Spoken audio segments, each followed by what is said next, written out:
telling the faculty one thing and telling the administration the other. And I think that there should be no negotiations here. I think if she truly accepted what went on, all the things that were promised to the administration should be enforced. And if not, cut it off 100%, because I think that's going to be the message to all the other universities, especially the 60 big ones in the country that are going to desperately need federal funding, from Harvard to Berkeley, the University of Texas system to what goes on in Oregon to Illinois, whatever, the university is, that they are going to pay a price that is too much for them to pay. Tens, if not hundreds of millions of dollars are going to be cut.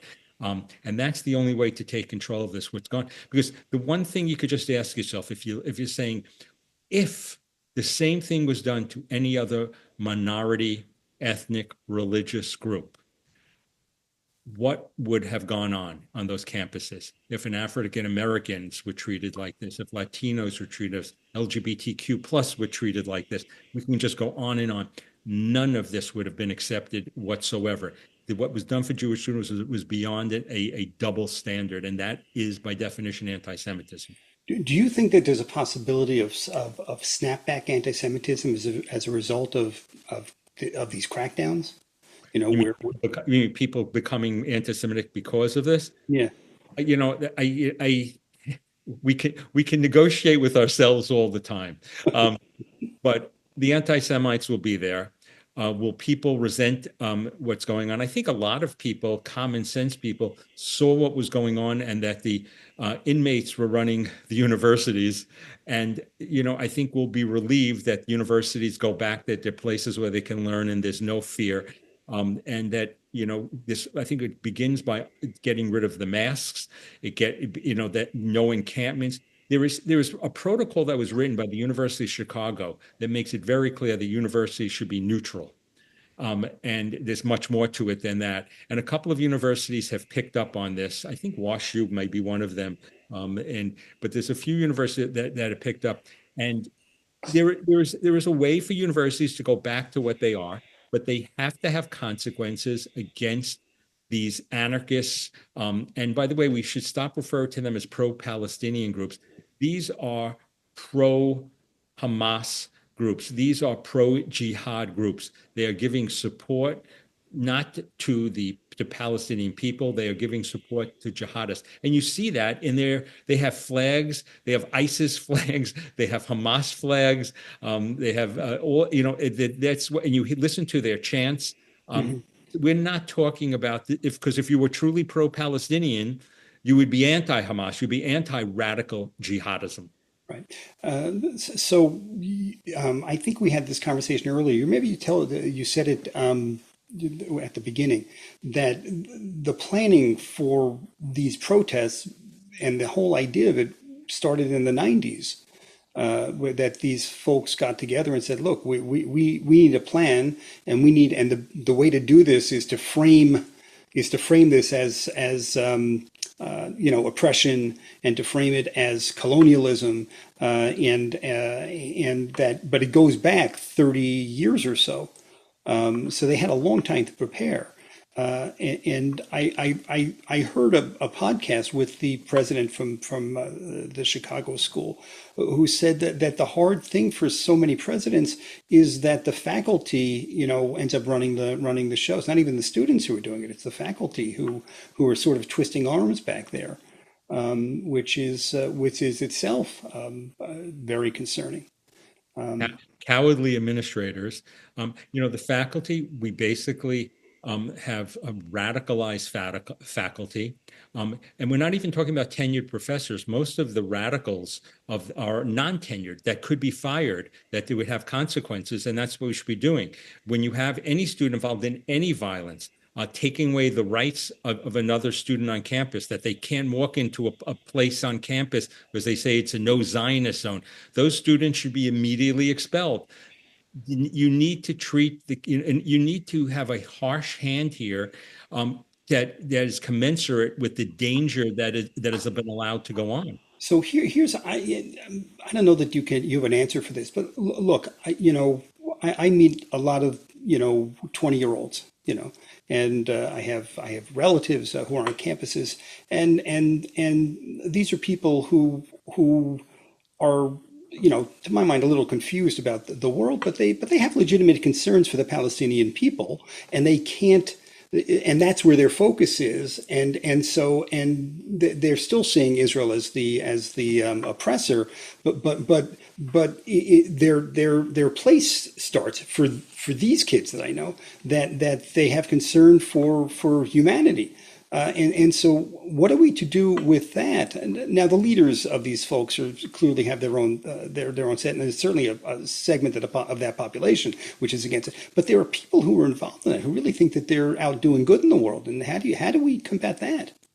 So there's misguided, there's ignorance that's out there, and it's gone on now two, three generations that you on a university campus that the basically the idea that Israel's a settler colonialist project, that facts don't matter, history doesn't matter. It's all about intersectionality.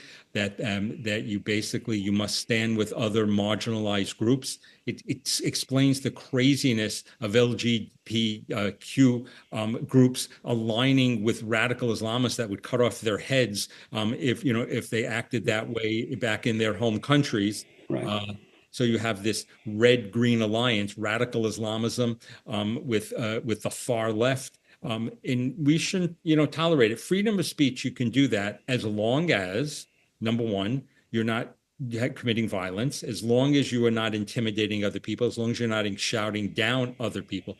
But just because somebody has freedom of speech does not mean you have to give them a platform to speak. That if somebody nobody's giving platforms to the KKK, out there to show that they have an illegitimate point of view. Fine, they can do that, but we're not going to give a college platform for that. Okay, so here's an interesting question, I think. How can Israel help us with that? We are, all in trying to help Israel to deal with the issues there and what have you. Is it possible for Israel to somehow help us to deal with our domestic issues? Are you talking about anti-Semitism? Yeah. So right now there was an anti-Semitism conference that, of course, became contentious because the Israelis invited people from the right from Europe. So you had groups like the ADL drop out and the chief rabbi of England. Only we can screw up an anti-Semitism conference in the post-October 7th war. Israelis have supposedly are investing a lot more in anti-Semitism monies to do things. They have shaliachs that are coming and being involved. The best thing that probably could happen is person-to-person interactions. If you can get people to come to Israel, the funds to bring non-Jewish students to Israel to have Mhm. those type of experiences, to bring Israelis here, joint exchanges, that person to person, but on a mass level, until we can change the culture of what goes on in universities, and that the universities basically believe Israel is a Goliath, and the Palestinians are a David, and we can use the victimizer. Until that changes, Right. and by the way, Israelis don't want to have themselves seen as victims. Sure. So that's the worst thing that they can in that neck of the woods.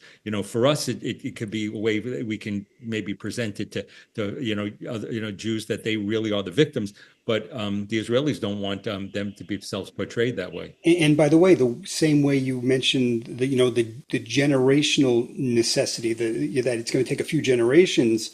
It took a very long time for us to get to where we are, to the college campuses. It's not going to get erased overnight. We have to essentially get a whole new generation in there to teach them what we think is the correct way. So, I've seen it a long time because I was the chair of Stand With Us in the Northeast for 10 years. And Stand With Us was formed 25 years ago by some women in the Los Angeles area because UCLA became this anti-Zionist hotbed. And this stuff has been going on like wildfire for almost a quarter of a century. Hmm. And I would tell my friends what's going on, and they say, you're overreacting. Germany can never happen here. That, my kid's not telling me on campus anything bad's happening. And there's a lot of kids just want to go about the business and put their heads down. And, they say, okay, I'm not going to wear my Jewish star. And they were doing a lot of this stuff beforehand. And so the signs didn't just, some people think, that all this started on October 8th. And the movie's very important, and please go see it. But this was started a long time ago. It started in the 90s. Hmm. So we were warned, and we chose not to look, because we were just saying anti-Semitism is something of the past. But it rears its head with different mutations all the time. The latest mutation is of anti-Zionism, of anti-Semitism is anti-Zionism, and it keeps changing. Well, but the anti-Zionism, anti-Semitism rubric really started in the 19th century, when at the end of the 19th century, when the Zionists tried to move in, it laid the foundation for that, I think. All right, I want to spend a little bit of time on Israel domestically, and then I'm going to open up to folks, if that's okay with you. Unless there's an area you want to cover Oh, before we. yeah, there's no shortage of things to talk about, what we're going on here, but we're talking about Israel domestically. Yeah. Oh, yeah. Um, you know, for Israel to be strong, it needs to have unity, cohesion, and you saw after October 7th. Before that, there was a lot of division in the country because of judicial reform, and people came together. You had right and left, religious and secular, oversubscribing in reserve units back, and fighting. And now, it's all come back again, the division. The protests related to the hostages are something that's unavoidable, because what do you prioritize? Bringing back the hostages or destroying Hamas? Sophie's choice. It is incredibly, incredibly difficult.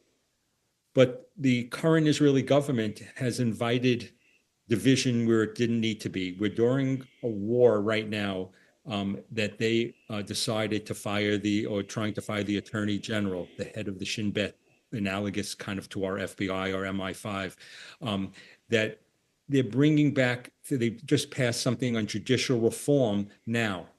So the hypocrisy, and this is in my next article in Jerusalem Post, is that Prime Minister Netanyahu says there can't be an investigation of his role or the government's role in October 7th because a war is going on, but a war is going on and they're doing politics regarding the Attorney General and Shin Bet. And I'm saying this, I'm not right or left of Israel. I'm saying this as an American, that undermines our national security interest, that Israel is losing its cohesion. We Americans need a strong Israel as the front line against radical jihadism. And so that's a self-inflicted wounds. And it's hard to see that politics isn't involved here. And that frustrates me both as an American and as an American Jew. And I kind of see that as the way that Israel kind of got into this mess. They took their eyes off I know that there was a lot, they've had most of their focus up north, so Hamas was sort of an afterthought before October 7th. But I think that you can't not look at what happened in the year leading up to it and not say that somebody took their eye off the ball. There's going to be a lot of, that's a whole lot. We can have a whole other discussion about that, of why and who's to blame. And it's not about finger pointing. It's about, you must learn, not fighting the last war, but to figure out what went wrong and what you do the next time. Israel cannot afford another October 7th. True. Okay, so we're going to leave it there. Before we start, if you don't mind, I'm going to actually read a prayer for the hostages. We've got a group here. So this is a prayer for those impacted by 10/7. It was written by Rabbi Rachel A. Simmons.